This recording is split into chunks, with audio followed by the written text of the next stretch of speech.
Plusieurs milliers de Tchèques rassemblés à Prague et dans d'autres villes du pays. Ils protestent contre le président Miloš Zeman après que ce dernier a mis en doute la responsabilité des services secrets dans l'explosion d'un dépôt de munitions qui avait fait 2 morts en 2014. Le chef de l'État estime qu'il n'y a pas suffisamment de preuves pour accuser la Russie. Il a pris le contre-pied de son gouvernement qui a décidé d'expulser plusieurs diplomates russes. Pour ces manifestants, les agents russes assassinent et le président se tait. Il y a d'abord eu son silence, puis son discours où il a copié la ligne de la propagande russe et de la désinformation pro-russe. Mettre en cause les services de sécurité tchèques, semer la défiance, c'est scandaleux.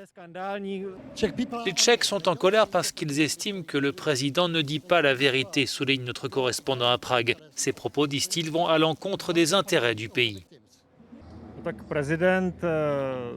Le président collabore avec le gouvernement russe. On dirait qu'il effectue les tâches du Kremlin, dit cet homme.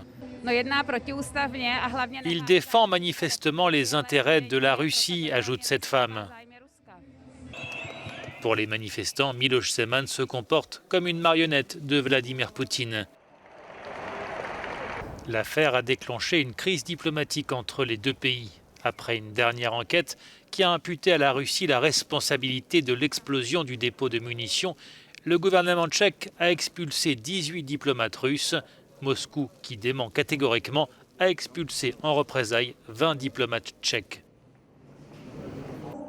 Miloš Zeman a mis en garde contre toute forme d'hystérie et a appelé la République tchèque à attendre les résultats d'une enquête officielle. Une autre enquête sur l'explosion a été prise en charge par le procureur de l'État tchèque, conclut notre correspondant à Prague.